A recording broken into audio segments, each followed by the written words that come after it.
takes many people to put on an event like the Calgary International Beer Fest. Today on Beer Run, we were talking to volunteers and charities that help make it happen. I like beer and I wanted to meet a bunch of new people, and I thought it'd be a great way to combine those two things. My job for today, I'm kind of going all around helping out with tickets, so tokens, and then kind of just floating as well as helping out with the door. We have a spinning wheel that people can make a donation and win a prize. We have information about our charity, information about a golf tournament we have coming up, and then we just have water and information for people to come.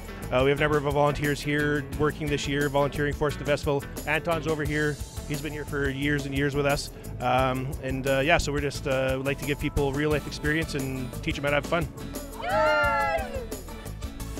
I want headphones! The Calgary International Beer Fest couldn't have happened without the charities and volunteers that donated their time and effort. Thank you so much, and see you all next time.